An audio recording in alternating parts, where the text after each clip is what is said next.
Hola, buenas tardes a todos. Bienvenidos a esta nueva sesión de los debates que organizamos conjuntamente el Club de Reuma y Esloval. No dejo de agradecer a José Manuel Morán la invitación que nos hizo en su momento para participar y que continúa y seguimos y cada vez con más ritmo. Como saben, hoy vamos a tener la segunda sesión de un miniciclo que estamos haciendo para abordar los desafíos principales de la Unión Europea dentro de ese ciclo más grande que son los nuevos horizontes de la globalización.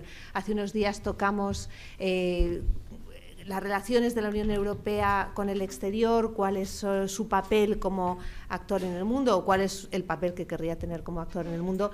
Dentro de unos días vamos a abordar cuál es el futuro del estado del bienestar que ha caracterizado y que le ha dado, en cierto modo, el sentido a la Unión Europea en estos últimos 60 años y que puede estar en entredicho con todos los retos que tiene hoy en día. Pero hoy vamos a abordar el tema de los derechos humanos con todas sus implicaciones. Hay una que evidentemente nos toca muy de cerca porque lo estamos viendo todos los días en nuestras pantallas. Me temo que igual de verlo todos los días estamos llegando a un grado de insensibilización excesivo, como es el tema de los refugiados, como es todo lo que tiene que ver con las migraciones, pero ese es solo uno de los aspectos de los derechos humanos. Y bueno, yo no voy a presentar a nuestros ponentes, los conocen de sobra, pero para ello Nika Prislan, que va a hacer la moderación, se encargará.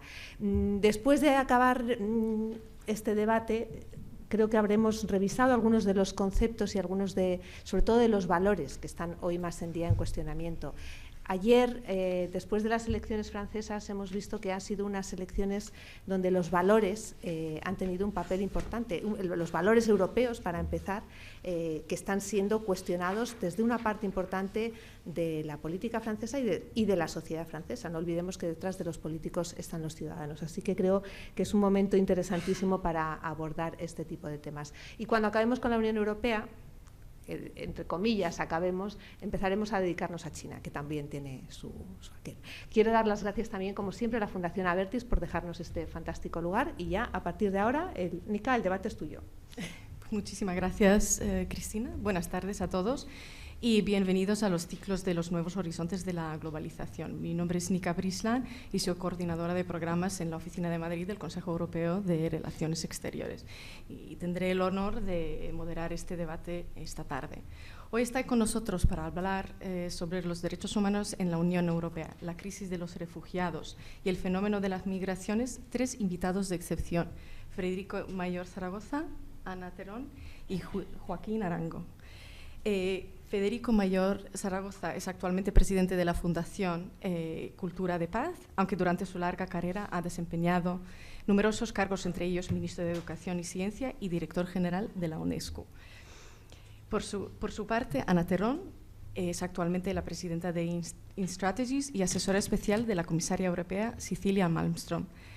Anteriormente ha sido secretaria de Estado de Inmigración y eurodiputada.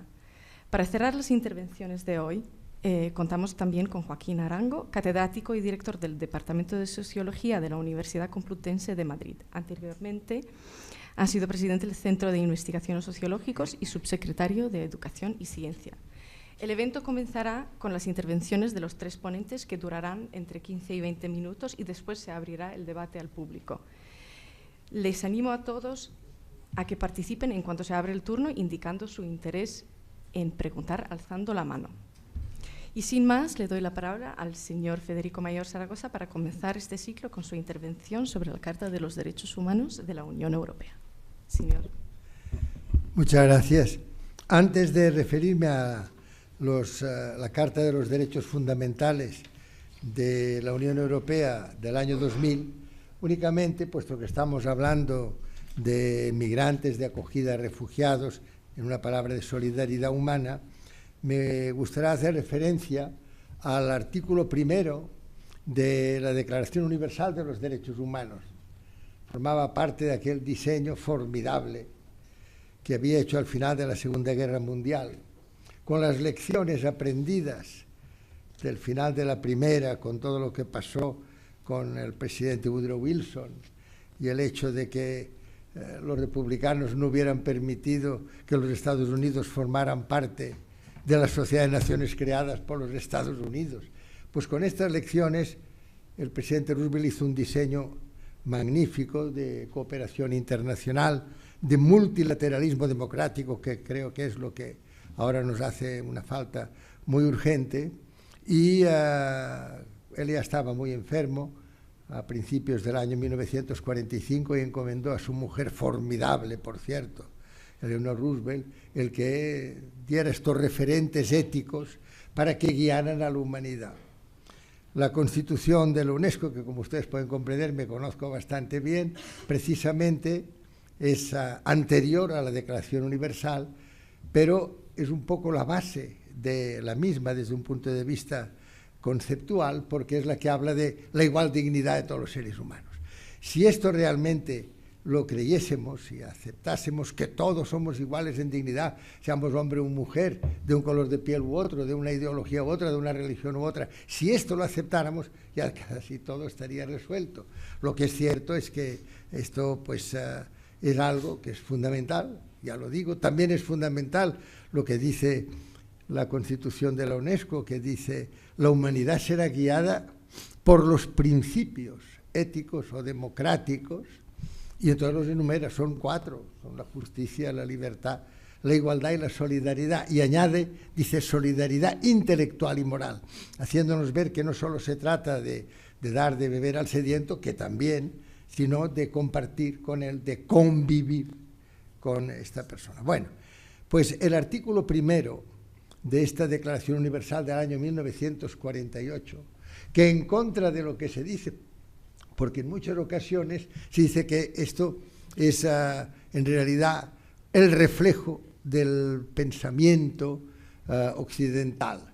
Es verdad que los autores Archibald MacLeish, René Cassin, Eleanor Roosevelt, etcétera, eran personas occidentales, pero también ya me gustaría a mí que ahora se consultaran, como se hizo entonces, como se supo hacer entonces, documentos de este calibre, ¿verdad? Porque tuve ocasión de encontrar precisamente en los archivos de la UNESCO una carta del mes de febrero del año 1947 que dirige el Mahatma Gandhi al primer director general de la UNESCO, que era Julian Huxley, y le comenta precisamente: muchas gracias por haberme enviado el borrador de la Declaración Universal de los Derechos Humanos, y dice sus comentarios, y a continuación algo que también me gustó mucho, dice: lo he consultado con la mujer más inteligente que conozco, es analfabeta, es mi madre. Y entonces a continuación dice que su madre le parecía muy bien todos aquellos derechos, pero que, dice, yo añadiría algunos deberes. O sea que esta alternativa de que junto a los derechos hubieran tenido que figurar los deberes, como ustedes ven, es un sentimiento que no solo viene de un temperamento, el temperamento hindú y sus maneras de pensar, incluso filosóficamente, sino que después ha sido también propiciado por otros muchos.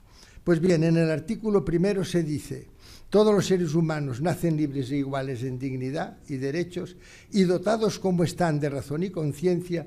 Y ahora viene aquí lo que yo quiero subrayar, porque estamos hablando de eso, de migrantes, de refugiados. Deben comportarse fraternalmente los unos con los otros. O sea, esto es del año 48. Y lo único que sucede es que esta declaración, como las que han venido después, pues han sido poco consultadas o consultadas sesgadamente.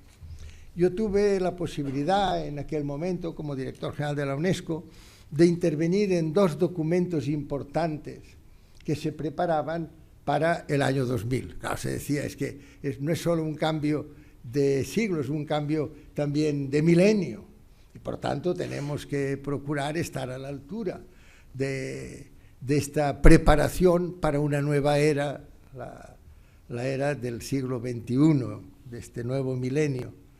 Y se hizo la Carta de la Tierra, como ustedes saben, que yo la recomiendo muchísimo porque, claro, es más extensa y cubre una serie de aspectos que aquí únicamente se esbozan. Pero la Carta de los Derechos Fundamentales de la Unión Europea, para mí tiene algo que, a pesar de que he subrayado lo de fraternalmente y lo de dignidad del artículo primero de la Declaración Universal, para mí es todavía más contundente. Capítulo primero, dignidad. Todo el capítulo primero, que se refiere al derecho a la vida, el derecho a la integridad de la persona, la prohibición de la tortura, etcétera, etcétera, todo él es bajo el epígrafe de dignidad. Es decir, la dignidad igual de todos los seres humanos. Artículo primero, dignidad humana. La dignidad humana es inviolable, será respetada y protegida. Artículo segundo, derecho a la vida. Toda persona tiene derecho a la vida. Nadie podrá ser condenado a la pena de muerte ni ejecutado. Digo esto como ejemplo de que en la Declaración de Derechos, de esta Carta de Derechos que se llama Fundamentales de la Unión Europea, ya se dan propuestas concretas que deben convertirse en conducta. O sea, ya no solo se dice que todo el mundo tiene derecho a la vida, sino que se añade, nadie podrá ser condenado ni ejecutado. Esto es muy importante hoy para entrar en la Unión Europea. Como ustedes saben, aquellos que aceptan la pena de muerte no lo pueden hacer, es el caso de Bielorrusia, es la única excepción en estos momentos. Yo, pues como presidente todavía de la Comisión Mundial contra la Pena de Muerte, estoy encantado con esta declaración. Esta declaración, igual que hace la otra, al cabo de la otra lo hace en el artículo 13.2 y artículo 14, habla concretamente de los refugiados, de aquellos que deben abandonar su país y por qué lo deben hacer. Y habla de que es necesaria la atención. Bueno, pues yo únicamente quisiera decirles que está claro que la Unión Europea no ha seguido estos principios democráticos que eran de esperar. Es una unión estrictamente monetaria en estos momentos. Parecía que no lo iba a ser, porque Robert Schuman, René Cassin, todos eran personas, Jean Monnet, todos eran personas de otra naturaleza, y lo que querían era precisamente atraer a los distintos países, ir conformando un sistema federal en el cual hubiera una responsabilidad muy clara desde un punto de vista ético, político, social, económico, internacional, porque se tenía que referir al multilateralismo democrático, y todo eso se olvidó cuando en el año 2003 se aceptó que fuera una unión estrictamente monetaria. Tenemos una unión monetaria que ha tenido la desfachatez, y esto lo digo profundamente herido, porque me ha parecido que si algo tenía bueno a Europa era que no solo aparecía como aquel continente que era donde había estado la cuna de la democracia y de muchos de los valores éticos, no bursátiles, sino éticos, que era necesario en estos momentos poner en primer lugar para nuestro comportamiento cotidiano. Y cuando yo vi que se nombraba por los mercados en Grecia, que es la cuna de la democracia, y en Italia también, los mercados nombraban directamente a gobiernos sin urnas, es decir, que saltándose todos estos principios que tenía que observar, ya les digo que creo que era extraordinariamente preocupante. Los grupos plutocráticos que han sustituido a las Naciones Unidas, es decir, que han sustituido al multilateralismo democrático, pues fue en los años 80, y fue una decisión personal del presidente republicano Reagan con la señora Thatcher, y fueron ellos los que dijeron fuera el sistema multilateral. Miren ustedes dónde nos ha conducido, porque en estos momentos ya vemos conflictos, ya no les hablo únicamente de Siria, les digo la vergüenza tremenda de lo que está sucediendo en Siria, donde cada uno interviene porque no están las cosas reguladas y no existe el multilateralismo democrático, y las Naciones Unidas han sido marginadas. Pero no fue solo eso, fue que en los años 89 hay unos derechos que son esenciales, que son los derechos de los niños. Yo recuerdo cuando Jim Grant me llamó diciendo, oye, que ahora sí, ahora, fíjate, todo el mundo va a reconocer sin excepción los derechos de la infancia. Como ustedes saben, el presidente en aquel momento, Bush padre, a última hora, cuando ya estaban todos allí para firmar, decidió que no se firmaba porque no se tenían que otorgar derechos y le tuvimos que recordar al señor presidente que los derechos humanos no se otorgan por nadie, los derechos humanos son inherentes a cada ser humano y que por tanto ellos no iban a otorgar nada. Pero ya se pueden imaginar lo que representa cuando se va a celebrar una ceremonia y están todos los jefes de Estado, gobierno, etcétera, del mundo, el que de momento el presidente del Estado anfitrión diga que ellos no van a firmar este acuerdo. Quiero terminar diciéndoles que como científico creo que en estos momentos estamos urgidos por procesos potencialmente irreversibles. Yo me he dedicado, como algunos de ustedes saben, toda mi vida al estudio del cerebro de los niños recién nacidos y introduje lo que ahora se llama la prueba del talón hace muchos años. Y claro, yo sabía en aquel momento ya, por eso escribí un libro que se llamaba Mañana siempre es tarde, que lo que nos interesa no son diagnósticos, sino diagnósticos que permitan el tratamiento a tiempo, antes de que sea demasiado tarde, porque son procesos irreversibles y se llega a puntos de no retorno. Yo creo que en estos momentos lo que tenemos que pensar cuando hablamos de desarrollo, cuando hablamos de limitar como se está haciendo, ¿por qué hay tantos emigrantes? Porque se ha bajado de una manera radical la ayuda al desarrollo, a la cooperación internacional. Hace tan solo unos años, aquí en España, estábamos en el 0,51% del Producto Interior. Hoy no llega al 0,1%, no puede ser. Es decir, recortes del 80%, y esto ha pasado igual en Europa. Es decir, ha habido una disminución de esta ayuda a que la gente viva dignamente en sus lugares de origen, y por eso se marcha.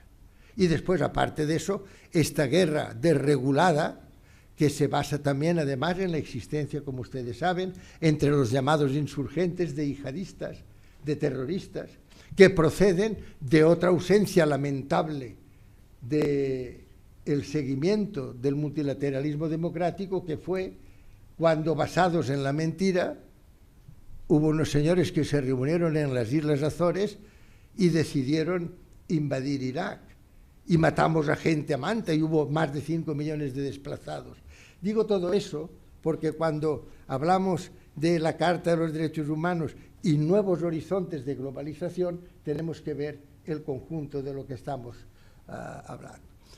Yo me pregunto, ¿cómo puede ser que después de lo que está pasando, que después de que hace tan solo unos días se han reunido los 4 grandes de Europa, España, Italia, Alemania y Francia, se reunieron para preparar la celebración del 60 aniversario de la Unión Europea? ¿Y qué se les ocurrió? Yo pensaba, digo, hombre, ahora aprovecharán para hacer la unión política, para empezar la unión social, la unión económica, la federación fiscal. Lo único que se les ocurrió fue aumentar de manera muy sensible el presupuesto de defensa, el presupuesto de la OTAN, que no es un sistema autónomo de seguridad de la Unión Europea, como ustedes saben. Es un disparate. Pero es que después, al día siguiente, se reunió el G7. Hay estos grupos plutocráticos, los problemas que nos han dado y nos están dando. Se reúne el G7 y el G7, con tibieza, aprueba también la propuesta del señor Trump de aumentar el presupuesto militar. Y retira, y esto es una vergüenza que haya pasado, retira de la agenda, lo digo hablando de derechos humanos, retira de la agenda los acuerdos de París sobre cambio climático, en el que se pueden alcanzar puntos de no retorno, y retiran de la agenda los objetivos de desarrollo sostenible. Todo esto, ya ven ustedes, es la situación actual, es una situación que clama, yo creo, para una reacción muy grande de la población, de nosotros los pueblos, como dicen las Naciones Unidas. Tenemos que decir que no podemos aceptar eso, pensando en nuestras responsabilidades intergeneracionales. No podemos aceptar demorar el tomar una serie de resoluciones porque quizá después ya no podamos enderezar la situación actual. Y quiero terminar diciéndoles que hay una mujer que se llama Soledad, que escribe con frecuencia y que además también habla por la radio, Soledad Gallego, que ha dicho algo que me ha encantado, porque cuando yo decía, pero ¿cómo puede ser que no haya una respuesta, que no haya un gran clamor popular? dice, es que hay un arma de distracción masiva, no de destrucción masiva, sino de distracción masiva. Este inmenso poder mediático que hace que nos encante ser espectadores y dejamos de ser actores de nuestra vida. En estos momentos hay que reconocer que en nuestro país tenemos una cantidad de espectadores forofos, ofuscados del fútbol. Yo comprendo, y lo digo con toda sinceridad, me gusta mucho el fútbol, a mí también, pero no tanto, porque estamos en estos momentos cayendo en esta distracción masiva de la cual nos ha hablado Soledad Gallego, y estamos llegando a la globalización de la insolidaridad. Esto no lo digo yo, esto lo ha dicho el Papa Francisco. Muchísimas gracias, señor Mayor Zaragoza, por su interesante intervención. Señora Terón, sería interesante que usted nos contase sobre la crisis de los refugiados en el Mediterráneo. Muchas gracias. Yo voy a intentar hacer una cosa muy difícil, que es hablar después de Federico Mayor Zaragoza, y después de lo que él ha dicho me va a costar. Quiero, así para además dejar un tiempo entre sus palabras y mi inicio, dar las gracias al Club de Roma, a Es Global y al CIEFAR por haberme invitado aquí, que además es siempre una oportunidad para verles y para encontrar a un montón de amigos, ex colegas como Emilio Méndez del Valle en el Parlamento y muchos de ustedes. Gracias por la invitación. Yo lo que querría hacer es hablar de qué impacto tiene y de qué relación hay entre la protección de derechos en la Unión Europea y la actual crisis de refugiado y la situación que estamos viviendo. Federico Mayor hablaba del año 2000, cuando se aprobó la Carta de Derechos Fundamentales, yendo un poco más allá y actualizando, sobre todo, y aterrizando, como tú señalabas, la Declaración de Derechos Universales. Y me gustaría hablar en primer lugar de por qué en el año 2000 la Unión Europea hace esto, ¿no? En el año 2000, si lo recordamos, por un lado, se ha adoptado hace ya un tiempo en el Tratado de Maastricht la ciudadanía europea, y por otro lado, en el Tratado de Ámsterdam y en 1999 por parte de los Estados se empieza a hablar o se empieza a desarrollar una política europea de inmigración y asilo en el marco del espacio de libertad, seguridad y justicia de la Unión. ¿Qué quiere decir eso? Que además de ser ciudadanos, porque lo somos de un Estado miembro de la Unión Europea, porque esa es la dimensión de la ciudadanía, aunque atribuya otros derechos que vienen del mero hecho de ser europeos, vivimos en un espacio de libre circulación hasta ahora y desde entonces, y tenemos que compartir una serie de elementos que hasta aquel momento habían sido consustanciales al Estado: el territorio, la frontera, la seguridad, el acceso a la justicia. ¿Por qué? Pues porque al hacer un gesto tan en apariencia simple como levantar las fronteras interiores, nos encontramos compartiendo ese tipo de espacios. Lo explico en ámbitos que no tienen nada que ver con la inmigración con un ejemplo muy sencillo. Cuando levantamos las fronteras tenemos que establecer un marco de cooperación en seguridad y un marco de acceso a la justicia, pues para no dar más facilidades a aquellos que quieren atentar contra la justicia que a quienes intentan impartirla. Por eso el tratado pues, incorpora toda una serie de medidas como actuaciones especiales en aquellos delitos que se consideran transnacionales, como la orden de búsqueda y captura, pues para que un juez europeo no tenga más dificultades a la hora de poder reclamar a alguien acusado de un supuesto penal que el que tiene el acusado de poder desaparecer, etcétera, etcétera, etcétera. Bueno, cuando nos encontramos en plena construcción de este espacio de libertad interior, de compartir fronteras, de reforzar nuestra seguridad a partir de la cooperación y de garantizar un espacio de justicia, empieza a aparecer, años antes de hacerlo, empieza a aparecer la duda de si no sería bueno poner negro sobre blanco cuáles son los derechos fundamentales que compartiremos en ese espacio de libertad interior. Y es en aquel momento, y bajo el impulso de esta creación de la Europa sin fronteras interiores, en el que se consigue adoptar la Carta de Derechos Fundamentales. Al lado de esto, que es muy importante y que tiene mucho que ver con el desarrollo o con la pretensión de desarrollar una política común de inmigración y asilo, está la ampliación de la Unión Europea y está la incorporación de un número grande de estados sin precedentes en cuanto a la cantidad. Está el precedente de Grecia, el de España y Portugal, pero incorporamos un número grande de estados a los que se les exige cumplir con el acervo común,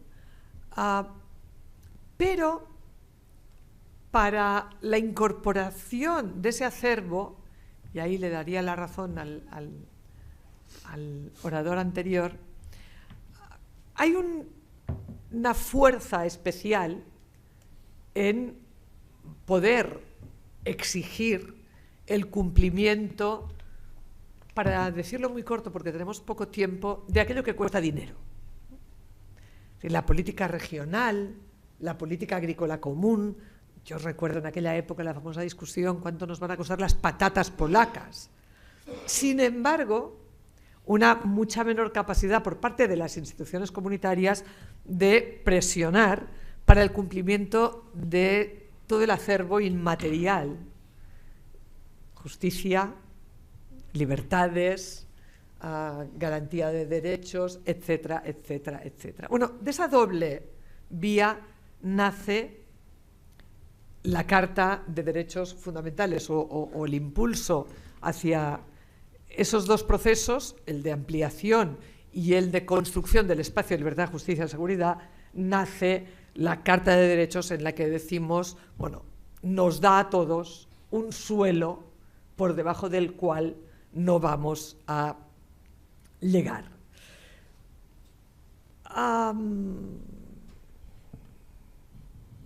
Más de 3 lustros después, ¿qué nos hemos encontrado?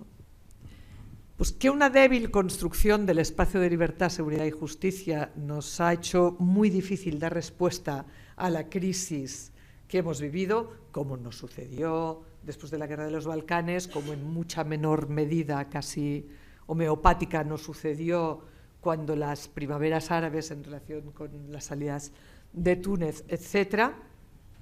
Y que eso que ya sabíamos, y es que el espacio de libertad tenía que ser coherente, no se ha llegado a ello y además ha puesto presión sobre el otro espacio que les definía, los países de la ampliación. Porque de algún modo todavía menos se han incorporado a ese acervo común en materia de defensa de la libertad, de la justicia y desde luego también la seguridad. Yo creo que nosotros no tenemos un problema de definición de derechos, pero estamos teniendo un problema serio de aplicación de derechos, un problema serio de exigencia en esa aplicación de derechos. ¿Por qué? Bueno, pues porque, por un lado, el hecho de que se considere una Carta Europea, el hecho de que se considere el problema de los refugiados como algo que debería tener una solución europea, etcétera, etcétera, etcétera, hace que no nos demos cuenta de algo muy elemental, y es que no hay otra Europa fuera de nosotros. Es que quien tiene que defender la Carta de Derechos es nuestro Estado, en nuestro territorio, Y quien tiene que desarrollar una política común de asilo son los Estados miembros, empezando por el nuestro. Yo he ido, y de verdad que me irrita, ahora ya me irrita, en muchos medios de comunicación y muy serios, decir cuando el Tribunal de Justicia de la Unión Europea dio carta blanca al acuerdo con Turquía. Perdón, jamás ha hecho esto el Tribunal de Justicia de la Unión Europea. El Tribunal de Justicia de la Unión Europea dijo: no soy competente para analizar una declaración de los Estados participantes en un Consejo Europeo. Es decir, dijo: yo no puedo decirles a estos señores, si no actúan como institución comunitaria, qué deben hacer, lo cual no nos impide en ninguno de los casos, y además el Tribunal lo propone, preguntarle a nuestro Estado por su firma de una declaración que lleva al acuerdo con Turquía. Y no quiero entrar ahora en el contenido del mismo. Sí quiero seguir refiriéndome al Tribunal de Luxemburgo para decir una cosa importante. El Tribunal, ya inmediatamente después de la declaración de la incorporación al Tratado de la Carta de Derechos, dijo: el núcleo de derechos fundamentales aplica a cualquier persona que esté en el territorio europeo, sin distinción de título, de presencia o residencia. Los derechos fundamentales aplican a todos aquellos que están aquí, y dijo también que todos los Estados miembros están obligados por ella. ¿Qué nos está pasando en este momento? No sabemos cómo exigir a Estados que están incumpliendo claramente, a pesar de que el artículo 7 del tratado lo permitiría, el cumplimiento estricto de la Carta. Incluso no estamos siendo capaces de reaccionar ante lo que prevé el tratado, que es una vulneración sistemática de algunos derechos, y no estamos aplicando la Carta de Derechos Fundamentales a aquellas personas que llegan en diferentes flujos de migración, de petición de asilo, etcétera, etcétera, etcétera. Tengo que dejarlo aquí, me salto algunas cosas para decir que en esta situación lo que nos está pasando es que estamos verificando, al contrario, lo que a finales del siglo pasado pensábamos. Pensábamos que un espacio de libertad interior necesitaba del cumplimiento de los derechos y necesitaba de la creación de este espacio de libertad, seguridad y justicia. Pensábamos que los Estados deberían tener que cumplir con ese marco de derechos del que nos habíamos dotado, y lo que estamos comprobando es que el no aplicar estos derechos a todo el mundo, el no tener ese espacio que incluye una política de inmigración y seguridad, está rebotándonos como un boomerang, y en este momento lo que está en cuestión es la libre circulación, son nuestras libertades y son no ya los derechos de quienes llaman a nuestra puerta, sino los de todos nosotros, porque la incapacidad de hacer efectiva, de aterrizar la Carta, significa una bajada de los estándares, no solo para unos. No podemos excluir a nadie de los derechos, sino para todos, porque esa bajada de los estándares nos afecta a nosotros. Gracias. Muchas gracias, señora Terón. Señor Arango, ¿podría por favor contarnos usted sobre el fenómeno de las migraciones en la Europa actual? Ante todo, gracias, moderadora, y gracias al capítulo español del Club de Roma, institución a la que tengo en la más alta estima desde hace mucho tiempo, por esta amable invitación. Decía Ana Terrón que es muy difícil hablar después de Federico Mayor Zaragoza. En mi caso la dificultad es triple. Por hablar después de Federico Mayor Zaragoza, después de Ana Terrón, y por afrontar la tarea ciclópea y de todo punto imposible de caracterizar el fenómeno migratorio en la España actual en 15 o 20 minutos escasos. Si hubiera tenido que proponer un título para esta modestísima intervención hubiera podido ser la inmigración en el ojo del huracán. En efecto, desde hace bastantes años la inmigración se ha situado en el centro de la atención pública y también de la arena política, no solo en Europa, pero especialmente en Europa. Puede decirse que en nuestros días está sustituyendo a la cuestión social como asunto especialmente debatido. Se hace frecuente aludir a nuestro tiempo con la expresión tiempos turbulentos, pero si hay una faceta de la realidad social que está especialmente sacudida por esas turbulencias, son la inmigración y el asilo. Ambos han dejado de ser un asunto sectorial, como las pensiones o la vivienda o incluso la educación, para convertirse en un asunto que, con un adjetivo inglés todavía no reconocido en castellano, podríamos calificar de societal, porque afecta a la sociedad en su conjunto. Y la buena salud de esta depende de cómo se trate esa cuestión. Clave en esa involuntaria conversión es la aguda politización de la cuestión migratoria. No hará falta aportar muchos indicadores para sostener esta afirmación. Pensemos en los temores con los que hemos vivido las elecciones de ayer en Francia y poco antes las de Holanda, con la amenaza de que el movimiento de Geert Wilders pudiera alzarse con el triunfo, o no mucho antes la elección presidencial austriaca, para que faltaron centímetros para que las ganara un presidente de extrema derecha, o la victoria de Trump en Estados Unidos, el Brexit, etc. Prácticamente no hay una elección general en nuestros días en las que no juegue un papel predominante, central, la inmigración. Y ello se debe en buena parte, pero no exclusivamente, al ascenso, al auge de una quincena de partidos populistas, xenófobos de extrema derecha en otros tantos países europeos.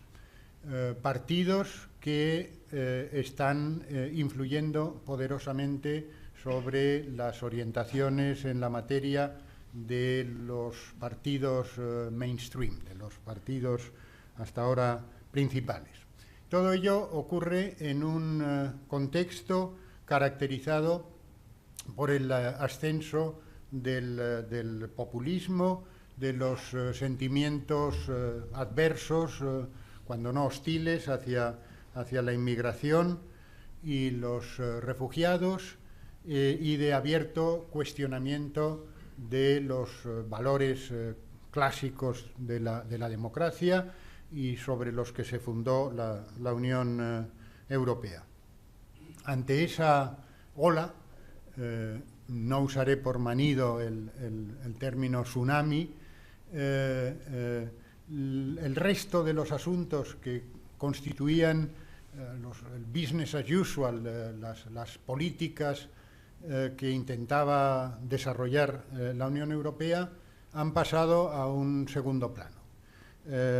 Para dentro de unos meses está prevista la celebración de una conferencia sobre la reforma de la legislación comunitaria en esta materia.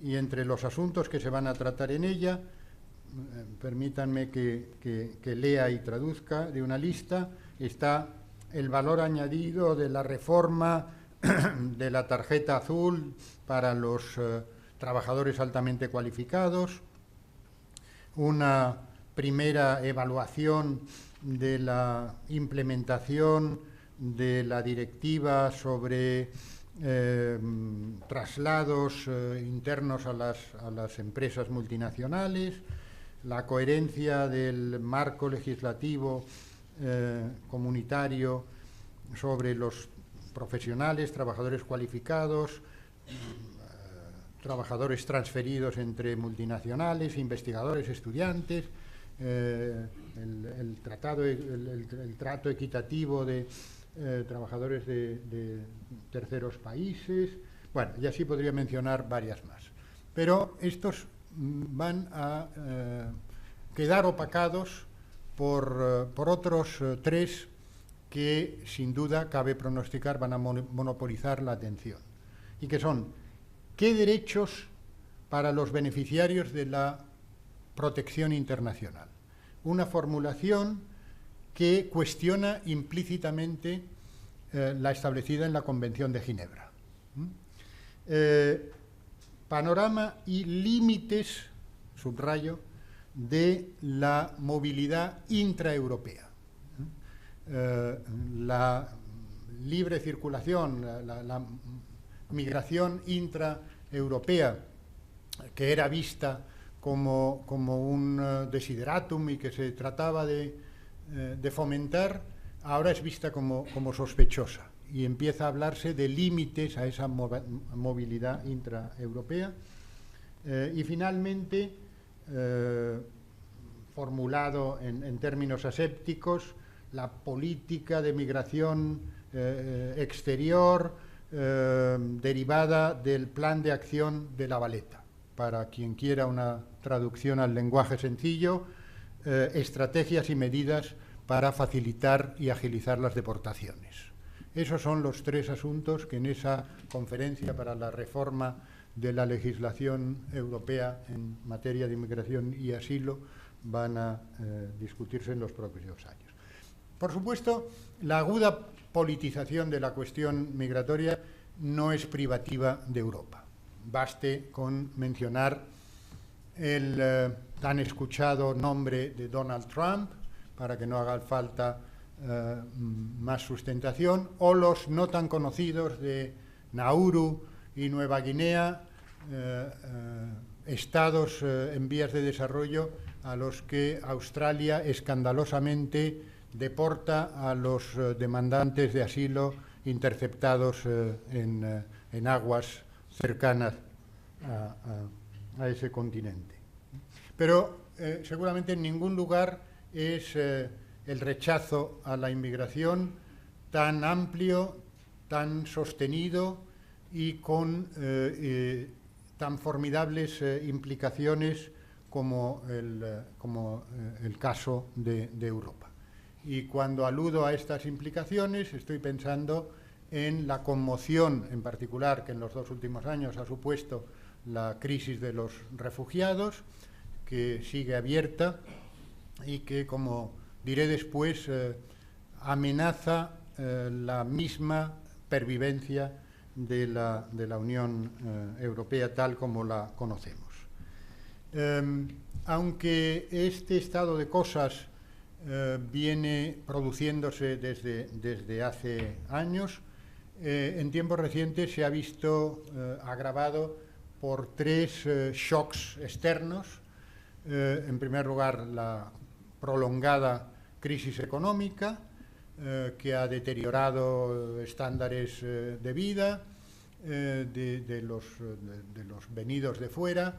En algunos casos se ha tratado de una auténtica crisis de la integración, pero también ha afectado a los sentimientos de privación relativa que experimentan amplios segmentos de las clases trabajadoras nativas. En segundo lugar, factores geopolíticos que han desencadenado flujos caudalosos de refugiados que han buscado protección internacional en Europa. Y en tercer lugar, la interminable secuencia de atentados terroristas que están siendo espuriamente asociados a la inmigración y a los refugiados, y que están siendo utilizados para proponer representaciones negativas de inmigrantes, refugiados, en particular de algunas comunidades, y que están despertando reacciones securitarias. La securitización de la inmigración y el asilo está conociendo avances a magnus itineribus como no se conocían desde 2001. El enrarecido clima político y social en el que se desenvuelven la inmigración y el asilo está afectando negativamente a las vidas de millones de inmigrantes, de demandantes de asilo y a sus familias, que crecientemente son presentados como una triple amenaza a la cohesión social y a la identidad nacional de los países receptores, a la seguridad de los estados y a la seguridad ciudadana, y a los sistemas de bienestar existentes en Europa. Partidos y movimientos populistas xenófobos están azuzando esos temores, divulgando mensajes que muy frecuentemente no se compadecen con la realidad, pero que caen en tierra abonada y que hacen que hacia la inmigración y el asilo se alcen prevenciones negativas que no precisan de mayor argumentación. Poco importa que los impactos económicos de la inmigración sean generalmente evaluados positivamente.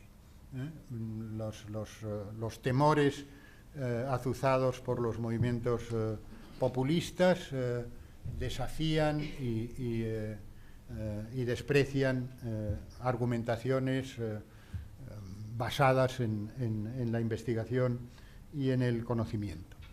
Y ese enrarecido clima reverbera negativamente sobre las políticas de inmigración que están experimentando un sostenido endurecimiento, plasmado en recortes de derechos, limitaciones de acceso a la protección social, obstáculos para la reagrupación familiar, fuertes aumentos de las deportaciones, erección de nuevos campos de retención de inmigrantes y de demandantes de asilo, esfuerzos denodados para agilizar las deportaciones, ya lo he mencionado, degradación de los estándares de asilo, cada vez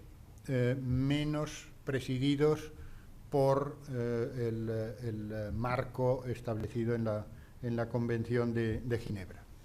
Ello es cierto de gran parte, si no la mayoría, de los Estados miembros, que participan de esta deriva restrictiva, incluso de los que se han mostrado más generosos hasta la fecha, hasta tiempos muy recientes, como Alemania, donde la Willkommen Culture de la canciller Merkel se está viendo reemplazada por miles, literalmente miles de atentados contra centros de refugiados, y agresiones a refugiados, demandantes de asilo, etcétera, y por el ascenso de Pegida y de Alternativa por Alemania, o incluso en Suecia, el país que tiene y ha tenido tradicionalmente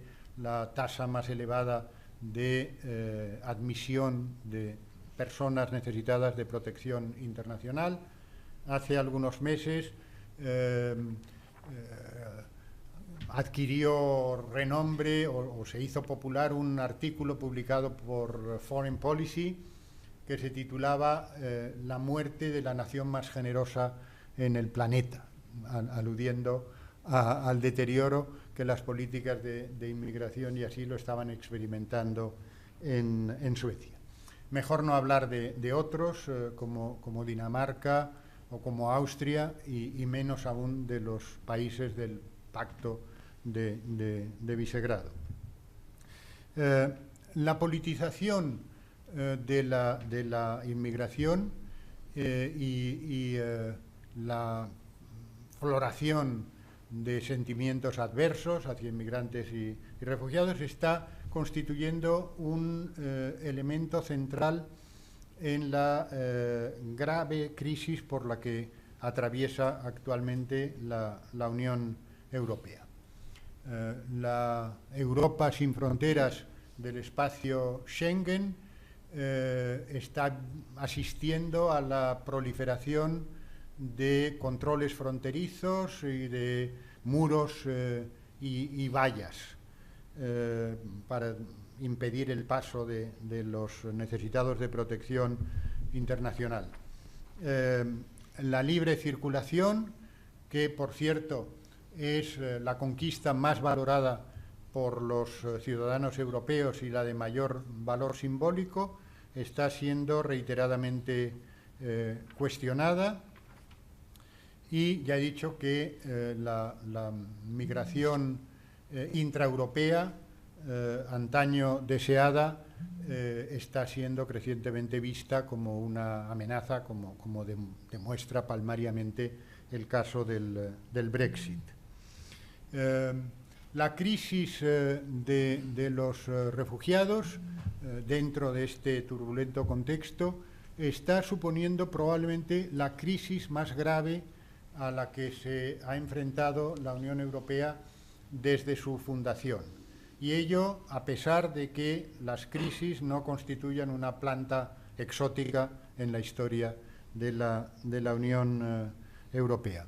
Una crisis que entraña la quiebra del sistema de asilo, el colapso masivo de la solidaridad, tanto la dirigida a los refugiados y demandantes de asilo como la que debería regir las relaciones entre los Estados miembros,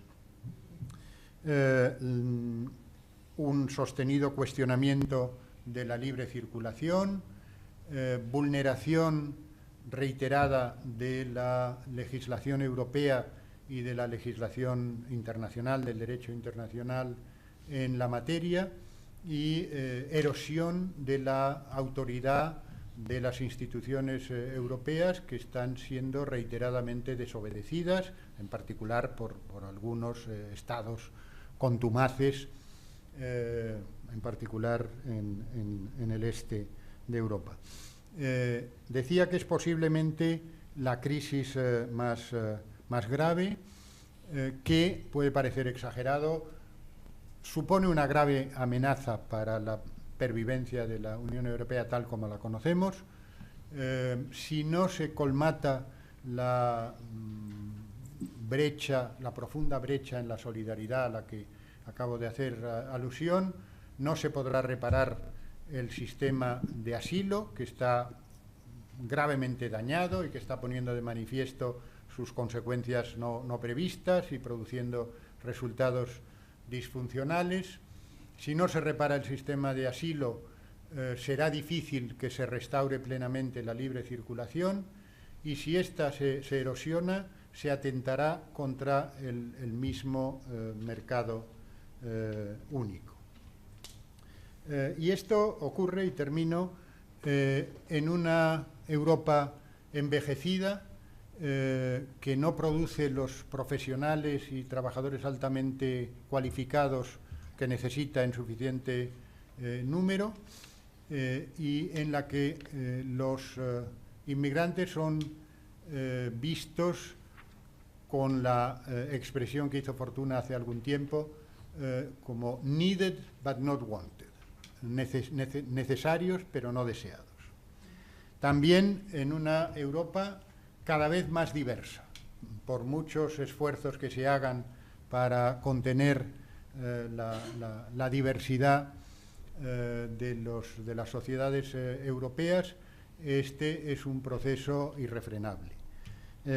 Y una Europa, y con esto al fin enlazo mínimamente con el lema de los derechos humanos que preside la sesión, una Europa que ha sido hasta la fecha la región más garantista en las materias que nos ocupan, la más reconocedora de derechos a ciudadanos de terceros países y reconocedora de obligaciones morales y políticas, y que ha sido más respetuosa de los derechos humanos que otras regiones también democráticas como Norteamérica o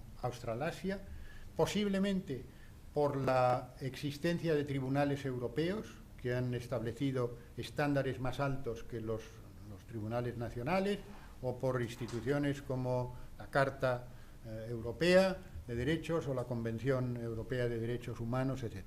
Y que lastimosamente está experimentando graves retrocesos en tan esencial terreno. No quiero terminar con reiterando notas tan sombrías como las que han trufado mi intervención. Déjenme hacerlo con una más atractiva, y es la excepción que en este convulso panorama, por lo menos parcial, están suponiendo algunos estados, especialmente 3, España, Portugal e Irlanda. Intentemos que esa relativa excepcionalidad se extienda a otros estados, y que dejemos de ser excepcionales, no porque se deterioren nuestras condiciones, sino porque mejoren las de otros. Muchas gracias. Muchísimas gracias, señor Arango. Vamos a abrir ahora el debate al público. Por favor, si estén interesados en hacer una pregunta, pues que lo hagan ahora. Voy a recoger 2 o 3 preguntas al mismo tiempo y luego dar la palabra a los ponentes para que puedan responder. Por favor. Muchas gracias. Gracias a los 3 por las intervenciones. Profesor Arango, el último comentario no remedia en absoluto el carácter sombrío pero real que usted ha llevado a cabo, ¿no? Yo comparto plenamente el análisis, lamentablemente lo comparto. Como decía Ana Terrón antes, yo me he pasado, bueno, me ha mencionado, pero lo digo yo ahora, me he pasado 15 años en Bruselas como europarlamentario, y al principio hace esto ya, dejé el Parlamento hace 2 años, 3 años, y desde luego las cosas han cambiado de manera radical en el tema que nos ocupa y que ustedes han mencionado, ¿no? Déjenme hacer, por favor, el siguiente comentario. Emmanuel Macron, que ya veo como presidente, evidentemente, de Francia, decía anoche una intervención breve, muy breve, que decía más o menos lo siguiente: voy a impulsar una Francia ilustrada en una Europa que protege. Bueno, ahí está el quid de la cuestión, así dijo. Esa Europa que protege, y como se ha mencionado en la mesa también, no se trata solamente, es decir, la Unión Europea tiene la responsabilidad de proteger no solamente a los propios europeos, sino, como se ha mencionado en la mesa, y que dice la Carta de Derechos Fundamentales, a todo aquel que está, decía Ana, que está en Europa. Esa es la primera tragedia, digamos, de esta situación actual. Yo soy pesimista como Joaquín Arango, pero he de decir una cosa también. Como hay gentes de distinto color y políticas que han reconocido ya hace un par de años cómo estaba el patio, y me refiero, por ejemplo, a Angela Merkel, la primera, que como sabemos ha sido la víctima ella misma por parte de su partido y de otros. Angela Merkel, permítame la cita, son 2 líneas, dice textualmente en agosto de 2015: si la Unión Europea fracasa en la cuestión de los refugiados, si se rompe el estrecho lazo con los derechos civiles universales, ya no estaremos ante la Europa a que aspirábamos. Es decir, Joaquín, está claro que es tan sombría entonces la canciller como tú lo eres ahora, y yo comparto. Tengo esperanza en estas palabras de Merkel, porque además Alemania es la excepción. En cuanto que gane quien gane las próximas y temidas, ya menos temidas, elecciones en Alemania, ninguno de los 2 partidos, ni el socialista o socialdemócrata, ni el conservador, va a tener los problemas que están teniendo en otros países de elecciones recién celebradas. Tengo esperanza también en una persona como Federica Mogherini. Federica Mogherini y Angela Merkel coincidieron exactamente en este diagnóstico el mismo año y el mismo mes de 2015. Mogherini, en una declaración en el Parlamento de Estrasburgo: la crisis de refugiados que encaramos pone a prueba nuestros valores más profundos, incluso nuestra identidad. Es el momento de la verdad. Demostrará si realmente somos europeos y si realmente somos una unión. Nuestra responsabilidad de proteger la vida humana y los derechos humanos, solidaridad entre los Estados miembros y hacia aquellos que más lo necesitan, es decir, los refugiados. No habéis mencionado, no han mencionado ustedes ninguno, los casos sangrantes de Polonia y Hungría, que son los más espeluznantes que hay en esta Europa. Mogherini decía esto y claramente no ha habido solidaridad ni entre los Estados, porque ahí están Polonia y Hungría, aparte de los que ha mencionado el profesor Arango, que están actuando de forma anti-europea, y desde luego no va a ser posible que esto siga adelante en esta línea. Ya termino diciendo, no mi solución, sino mi aportación a un posible entendimiento para que, como decía el profesor Arango, dado que se han cambiado los valores, han desaparecido los principios, se han puesto en segundo plano. Si se ha puesto en segundo plano, ya no estamos hablando de la misma Unión Europea. Hay que reestructurar esto de alguna manera. Y creo que, francamente, aunque España, Portugal e Irlanda son 3 casos interesantes, en la línea que decía Joaquín Arango, yo creo que hay que ir de una vez por todas hacia una cooperación reforzada que deje de tomar el pelo, que permita que no se nos tome el pelo. Brexit, por un lado, caprichos de polacos y de húngaros. El difunto presidente de Polonia, Kaczynski, decía a los 2 años de ingresar en la Unión: Polonia, hemos ingresado en la Unión Europea para reforzar nuestro Estado-nación, textual. Bueno, no me quiero alargar. Esto, perdonen, es un alegato, pero estoy tan indignado como está el profesor Arango. Muchas gracias. Muchas gracias. La siguiente pregunta, el señor por ahí.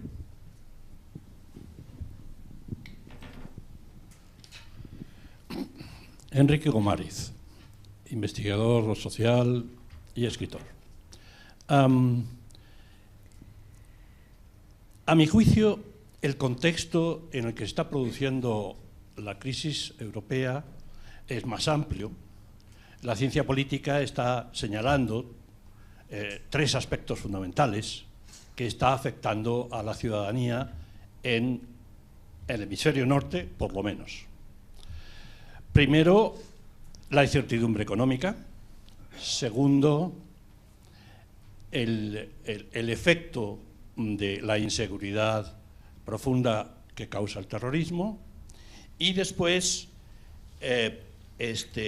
la explosión de la diversidad cultural, la diversidad sociocultural. Esos 3 factores están afectando a Estados Unidos, a Canadá, a toda Europa. En ese contexto es cierto que la Unión Europea tiene una particular situación, en buena medida referida al tema de la inmigración. Pero a mí me parece que el problema central no es el que no seamos capaces de exigir a los Estados que pongan en práctica la Carta Fundamental.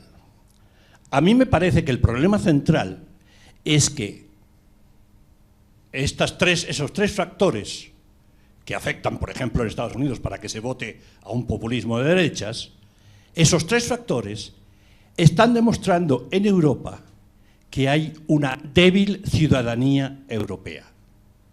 El problema central no está en los Estados. El problema central está en la cantidad de gente que no está aceptando ante los problemas de la crisis el techo o el piso de derechos que está establecido en la Carta. Déjenme hacerles un silogismo. En América Latina, el PNUD, después de 10 años de trabajos, ha llegado a la conclusión de que la dificultad de consolidar la democracia en América Latina está en que no hay ciudadanos demócratas convencidos. Entonces, su conclusión es que lo que hay que hacer es crear ciudadanía. Bueno, yo creo, mutatis mutandis, que el problema central en Europa es la baja calidad de la ciudadanía europea. Y que, por lo tanto, eso es lo que hay que resolver si queremos un desarrollo estable de la recuperación de los valores europeos. ¿Cómo se crea ciudadanía europea? Sí, claro, esa es la pregunta del millón. Pero el compromiso de las fuerzas políticas, de los estados, de la academia, etcétera, etcétera, tienen que estar dirigidos a crear ciudadanía en Europa, a crear ciudadanía europea. Porque si seguimos con esa, profunda crisis de ciudadanía europea, el resto, bueno, pues va a seguir funcionando en concomitancia, las fuerzas políticas, los estados, etcétera, etcétera. A mí me parece que el núcleo central del problema no es que la ciudadanía no sea capaz de reclamarle a los estados que pongan en práctica. No, el problema fundamental está en que hay una gran cantidad de ciudadanos que ante estos elementos de crisis que he mencionado antes están por desconocer ellos mismos esa carta y esos valores fundamentales. Muchas gracias. Vamos a coger una pregunta rápida más y luego vamos a dar la palabra a los ponentes. Sí, buenas tardes, José Luis Aramburu. Bueno, querría, lo primero de todo es que casi piden disculpas los ponentes por señalar un panorama sombrío. Yo creo que aciertan en sus brillantes intervenciones porque la situación es como es. No es que se trate de destacar los elementos negativos, pero lamentablemente es así. Y en este diagnóstico, pues la verdad es que coinciden con valoraciones globales de grandes organizaciones humanitarias y defensoras a nivel mundial de los derechos humanos que vienen constatando, no solamente en Europa, a nivel mundial, pues el cierto vaciamiento o la pérdida de valor de los derechos humanos como tales. Federico ya comentó la Declaración Universal del año 48 como un elemento, con un gran hito precursor de todas las grandes declaraciones, principios, convenciones que disponemos, y esto que es reconocido también por estas organizaciones les lleva a la preocupación de dar contestación a algo que no se ha señalado claramente, pero de alguna forma tácitamente en las intervenciones yo por lo menos lo he constatado, que es la proliferación de los delitos de odio, que lamentablemente cada vez más se vienen impulsando y en donde pues los medios de comunicación o los mecanismos por los cuales se conforma la opinión, no solamente los medios, en términos generales, pues tienen una cierta responsabilidad. Entonces, yo creo que además del diagnóstico y al hilo de lo que piensan estas grandes organizaciones, habría que instrumentar algún mecanismo de respuesta porque si no, claro, obviamente parece que estuviéramos en un tobogán respecto de esta valoración tan negativa acerca de la defensa y promoción de los valores y en lo que han destacado de los aspectos que nos conforman como Unión Europea y en algo hay que hacer. Y mi pregunta va dirigida a ellos, pues precisamente para destacar qué es lo que consideran que se pudiera hacer.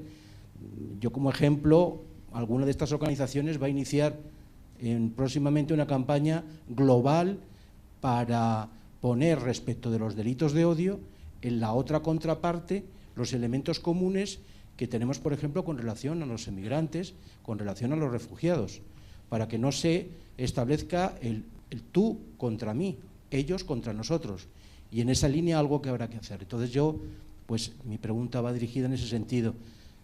¿Ese es el camino correcto? ¿Consideran que es una vía adecuada? ¿O qué otra vía, desde el punto de vista de la sociedad civil, dado que, bueno, muchos son los actores, los poderes públicos implicados, pero los ciudadanos de a pie, ¿qué compromiso, qué podemos hacer para mejorar esta situación final que realmente, pues tal y como ahora está señalada y muy bien diagnosticada, pues lamentablemente pues no es muy positiva? Gracias. Muchas gracias. Señora Otero. Bueno, yo poco tengo que añadir a las contribuciones que se han hecho porque las comparto, ¿no? Tal vez decir dos cosas solo. Una, porque me parece importante poner luz sobre esto. Se suele decir la señora Merkel tuvo una actitud más humanitaria. Vamos a ver. Creo que vale la pena poner luz porque tiene importancia, y lo decía Joaquín Arango, en relación a lo que está sucediendo en Europa. La señora Merkel, en plena crisis de los refugiados, lo único que hace es aplicar la ley. Aplica la ley. Y es más, lo hace esperando que todo el mundo lo hará. Esperando que todo el mundo hará lo mismo. Por lo tanto, esa cita de vamos a ver si somos o no una unión, es la hora de la verdad, es que la señora Merkel no se levanta con un ataque filantrópico humanitario y dice los sirios van a poder entrar en Alemania. No, la señora Merkel ve el sistema europeo común de asilo, las directivas que se aplican y que están transpuestas al ordenamiento jurídico alemán, y entiende que en función de ese ordenamiento jurídico un sirio en este momento no es expulsable. Y de algún modo espera que todo el mundo haga lo mismo. Y por cierto, que todo el mundo haga lo mismo y hubiese reaccionado acogiendo en un sistema robusto como el alemán o el sueco a 1,5 millones de personas en una Unión Europea de 500 millones, y es que no hay drama, digamos, no hay drama. Eso simplemente por poner una luz en algo que me parece importante. En relación a la ciudadanía, ¿a qué hacer a los...?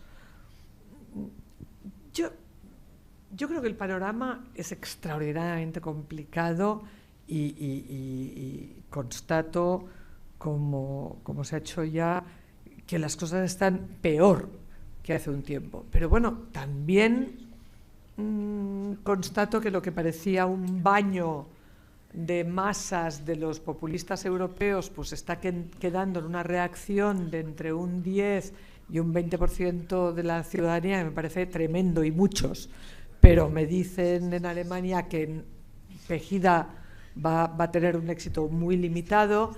Constato que tenemos capacidad de actuación. En relación con la ciudadanía, insisto en que está pasando una cosa tremenda, ¿no? Y es que pensamos que Europa está fuera. Ciudadanía europea, bueno, vamos a crear la ciudadanía que tenemos, que conocemos respecto a las instituciones que nos gobiernan. Una de las cosas peores que está pasando, desde mi punto de vista, es esa idea de que si dejamos Europa podremos controlar mejor las cosas. ¿Por qué nos parece que los estados que están fallando en el ámbito europeo no nos van a fallar en el nacional?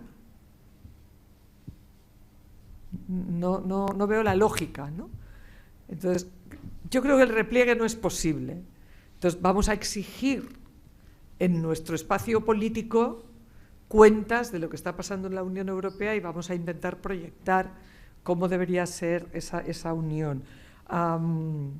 Y desde luego, el tema de los delitos de odio, Joaquín, casi te lo dejo porque tiene que ver con ese espacio que tú definías de cómo la inmigración está impactando de forma trágica, ¿no? Yo les invito solo en ese sentido a leer algo que una de las cosas que más me ha gustado en los últimos tiempos y que va a salir ahora. Hay una investigadora en el Instituto de Naciones Unidas de la Universidad de Naciones Unidas en Barcelona para la globalización, la cultura y la movilidad, que ha hecho un libro que el título ya me parece glorioso. Dice los prejuicios como amenaza a la seguridad global. Y lo digo para levantar, incluso si cabe, la preocupación por esos delitos de odio, porque ninguna guerra se hace sin haberse antes preocupado de deshumanizar al otro y de decir sobre él todo aquello que va a permitir después aniquilarlo, ¿no? Gracias. Señora Arango. Gracias. Muy brevemente. También conviene insistir en que no todo es o ha sido sombrío, ¿no? Digamos que se recuerda a veces que probablemente por cada miembro de ese millón de refugiados ha habido un cooperante, un voluntario que ha hecho inversiones de esfuerzo y de generosidad notables para acompañarles. Y aunque Angela Merkel estuviera cumpliendo la ley, hay que decir que, bueno, que eso no ha sido el comportamiento general y, por tanto, que resulta admirable, ¿no?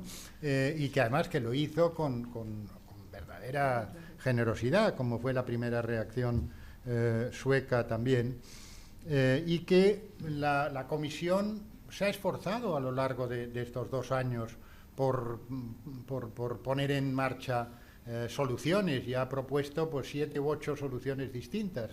Desgraciadamente no ha tenido la suficiente fuerza y la suficiente autoridad como para obligar a los Estados, en particular a los que sí he aludido, porque lo que pasa es que no he dicho 2 veces los del Pacto de Visegrado.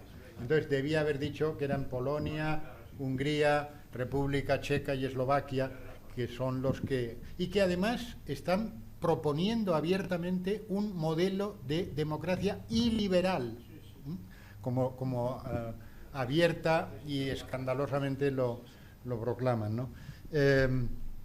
En cuanto a los delitos de ocio, pues en general ya existen en las legislaciones. Lo que pasa es que no se persiguen con la constancia y con el empeño que sería de desear. Probablemente también esa persecución no resulta muy fácil. Son esenciales las políticas antidiscriminación, que por cierto están comunitarizadas y forman parte de los tratados europeos. Y habría que decir que también que en general en la esfera local las cosas son menos siniestras que en esferas más elevadas, pero proporcionar soluciones satisfactorias está fuera de nuestro alcance, por lo menos del mío. Muchas gracias. Señor Mayor Zaragoza. Voy a ser muy breve porque esta magnífica coordinadora me acaba de decir que tengo 3 minutos y medio. ¿No? En relación a la primera intervención, yo soy una persona de datos, porque como científico no puede ser de otra manera. Y les tengo a ustedes que decir que la realidad habla por sí misma. La realidad es que en estos momentos lo único que hemos sabido hacer en Europa es llegar a acuerdos vergonzosos y vergonzantes con Turquía, donde tenemos a los inmigrantes y a los refugiados en auténticos campos de concentración, con unas facilidades higiénicas deplorables. Esta es la realidad. Otra realidad es que el año 2016 se han ahogado en el Mediterráneo, han muerto en el Mediterráneo, han desaparecido en las aguas 6.000 personas. Es cuando después hablamos del terrorismo, tenemos que tener en cuenta que si hay algo que es irreversible es la muerte, y tenemos que evitar los sucesos irreversibles. Es, a mi modo de ver, algo que tendríamos que tener todos los europeos en nuestra conciencia. Y por último, solo a un Banco de Madrid se aportaron 20.000 millones de euros. Y resulta que nosotros, para atender a los refugiados y atender a los inmigrantes, hemos sido incapaces en toda Europa de recoger la mitad de esta cantidad, vuelvo a repetir, a un solo banco. Me ha parecido muy interesante la intervención sobre ciudadanía, porque creo que esta es la solución. La solución es que en un momento determinado se dice nosotros los pueblos. La Carta de las Naciones Unidas no empieza diciendo nosotros los estados, los gobiernos. Nosotros los pueblos hemos resuelto evitar a las generaciones venideras el horror de la guerra. Pues ahora nos toca decir, nosotros los pueblos hemos resuelto evitar a las generaciones venideras el horror de un mundo desvencijado y enormemente deteriorado si no adoptamos ahora mismo las medidas oportunas. ¿Qué es lo que hay que hacer? Lo que hay que hacer, la solución es la educación. Pero la educación, una vez más, no la que nos proporcionan los mercados, no la que nos proporcionan los informes PISA, sino la educación basada en aquellos que durante muchos años se han dedicado a la educación, y a mi modo de ver, la educación la tienen que absorber los educadores, y los educadores saben que la educación no es capacitación. La educación es formar a ciudadanos que sepan protestar, que tengan esta capacidad crítica. Y después también oponernos a este, como decía antes, a este inmenso poder mediático.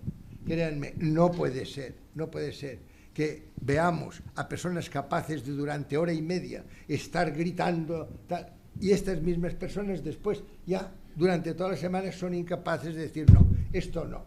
Y cuando el señor Trump dice que no va a cumplir los acuerdos de París, tendría que haber una reacción mundial, porque afecta a todo el mundo. Él adopta para Estados Unidos, pero todo el mundo se verá gravemente. El último informe de Peter Batman, créanme, es tremendo. El efecto albedo podría hacer que la temperatura todavía se incrementara más de lo que se había previsto. Por tanto, creo sinceramente que es la ciudadanía la que tiene que aprender a decir que no. Y por último, otra de las cosas que a mí como persona ya un poco mayor y que además he vivido mucho, muy cerca de situaciones de falta de memoria histórica por mis antecedentes personales y familiares, les puedo decir que estoy preocupadísimo por estos brotes de odio, de xenofobia, de racismo, de fanatismo. Aquí sí que se tendría que ser taxativo, aquí sí que tendríamos que hacer que la comunidad internacional, y vuelvo a repetir, creo que no hay otra que restablecer el multilateralismo democrático, dijera que no.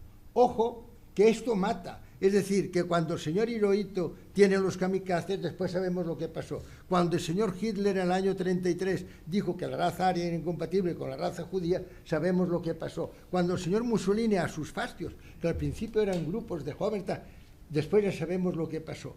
Ojo, porque aquí sí que yo creo que nos la estamos jugando. Sería muy peligroso que volviéramos, por falta de memoria histórica y por falta de adoptar las medidas oportunas, que volviéramos a tener con estos grupos plutocráticos del 6, de 8, de 20 países. ¿Qué es eso? ¿Cómo podemos haber aceptado que 6, 8 o 20 países lleven la gobernanza, las riendas del destino común en el mundo? Creo sinceramente que la solución está en tener esta reacción ante los sucesos que han acaecido y decir que necesitamos que ahora sean los pueblos, a ver cómo logramos a través de los medios de comunicación, a través de las redes sociales, la conciencia mundial de que hay que reaccionar. Muchas gracias. Aunque vamos un poco justos de tiempo, vamos a hacer una última ronda de preguntas, aunque pediría por favor al público que hagan preguntas cortitas para que dé tiempo a las respuestas. Vale. Muchas gracias. Mi nombre es Lucia de los Reyes y soy abogada en la ONG Pueblos Unidos en temas de extranjería y migraciones. Quería preguntaros que, bueno, yo creo que más o menos ya se ha contestado un poco, pero como habéis dicho, los derechos humanos son inherentes a la persona y deberían ser respetados y garantizados, ¿no? Pero muchas veces vemos como hay políticas que son muy incoherentes que lamentablemente no respetan los derechos humanos. O vemos como incluso en Melilla con los rechazos en frontera que a veces hacen que no se haga efectiva la solicitud de la protección internacional porque mucha gente no llega al territorio. O bueno, como habéis dicho, ¿no? Que los inmigrantes se ven como una amenaza para los estados de bienestar, para la seguridad. Quería preguntar cuáles son algunas de las soluciones concretas a nivel, ya no solo a nivel de la sociedad civil, sino a nivel estatal, hay como una doble visión, ¿no? Más proteccionismo o más Europa, o a nivel de nuestros propios estados, un mayor endurecimiento de las políticas migratorias o una mayor flexibilización para fomentar también, ¿no?, que participen, se flexibilice el acceso al mercado laboral, porque hay un mercado, bueno, irregular muy amplio. Bueno, si pudierais dar algunas notas así muy concretas o datos, algunos argumentos que utilizar frente a estos argumentos sí, xenófobos y nacionalistas que vemos tanto hoy en día. Muchas gracias. Gracias. ¿Una pregunta más? ¿Dos? Buenas tardes, enhorabuena por la excelente presentación y nos hayan graficado un problema tan sensible y tan real. Sin embargo, pues como dice el profesor Joaquín, los inmigrantes no somos deseados, ¿no? En un contexto europeo miramos nuestras retinas terriblemente a diario cómo se van consumando graves violaciones de derechos humanos, mientras que la Unión Europea tiene una posición casi glacial. En ese sentido, como estoy haciendo una cuestión de investigación en mi tesis sobre un principio emergente de responsabilidad de proteger, definitivamente es un tema debatido y polémico, y alcanzando a la mesa desde mecanismos internacionales, y vemos que esas reacciones en el marco de la Unión no se han dado a pasos agigantados como esperábamos, y como dice el profesor Zaragoza, efectivamente es una vergüenza, ¿no?, que siempre la Unión Europea había nacido con los derechos fundamentales, la Carta que protege derechos más fundamentales en terrenos, es árido. La posición que vemos tampoco es esperanzador, ¿no?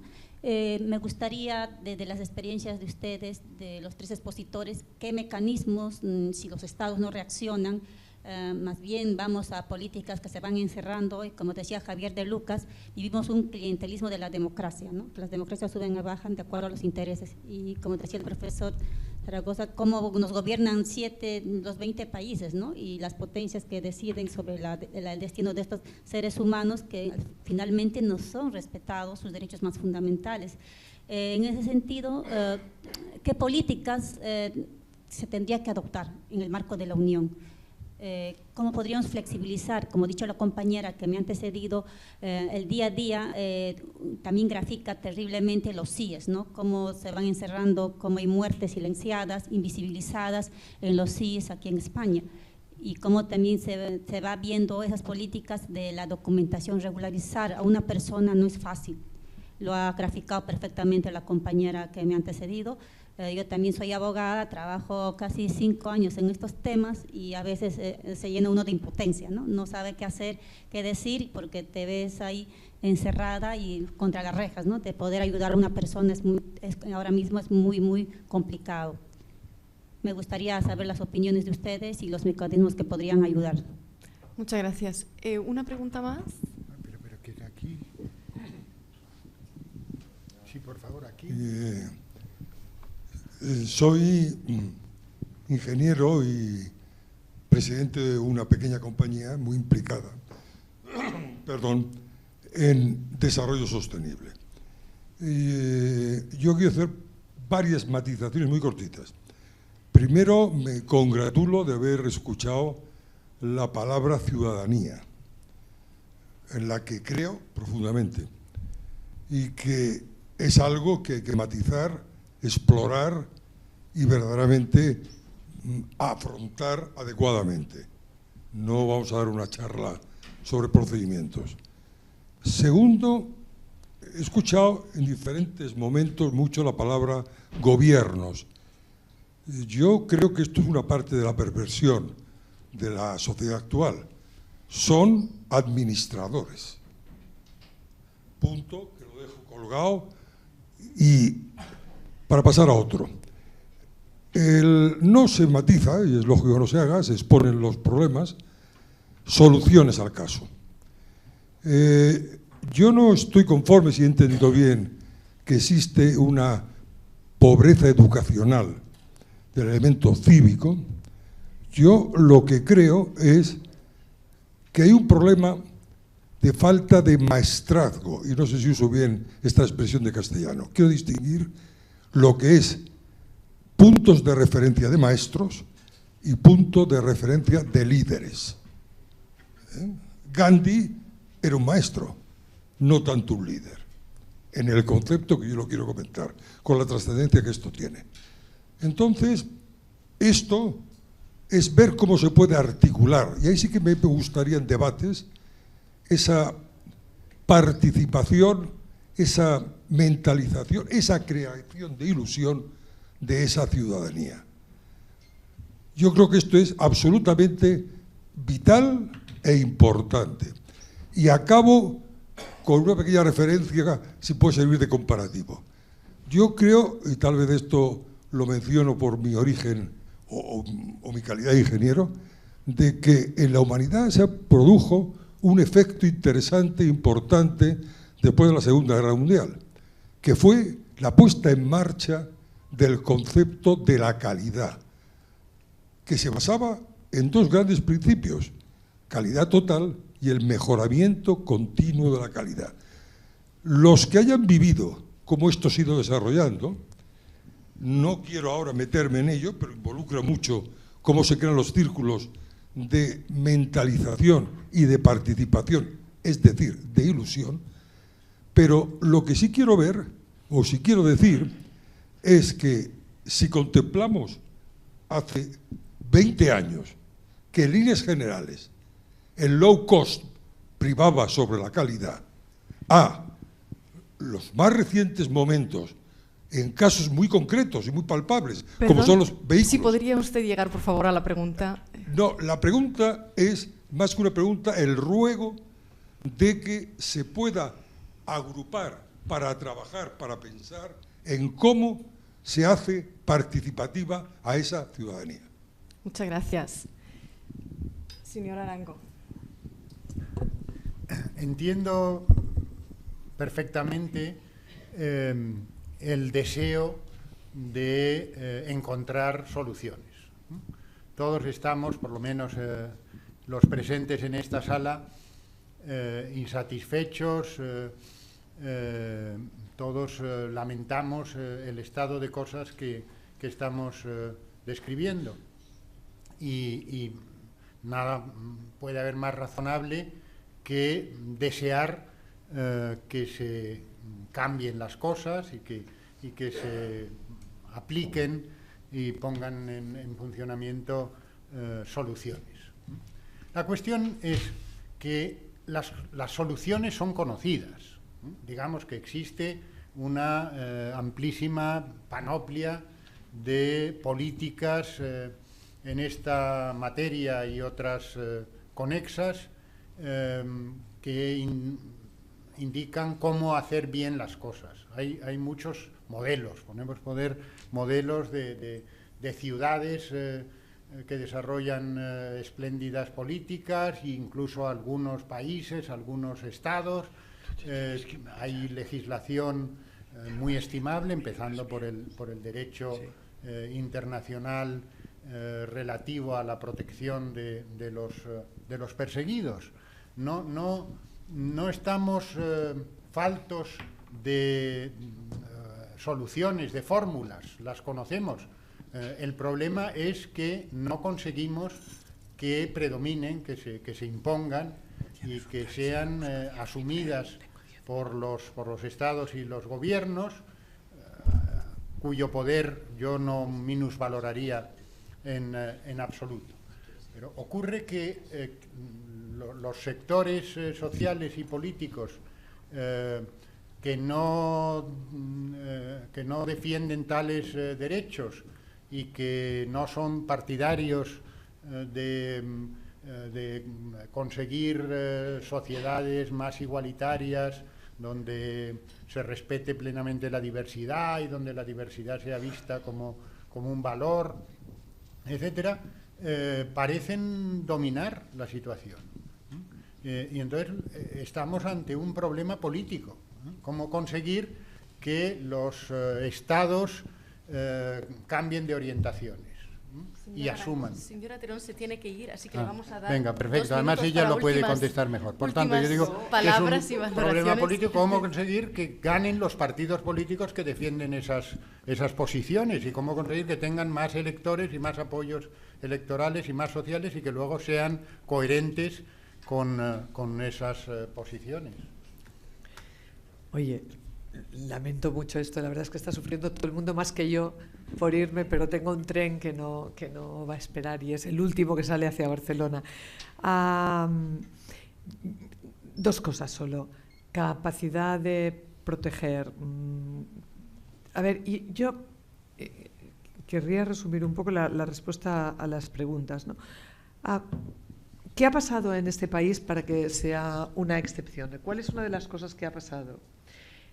Yo creo que hemos tenido una mejor disposición que otros lugares de Europa de considerar a las personas que llegaban a nuestro territorio como, de algún modo, ciudadanos, ¿no?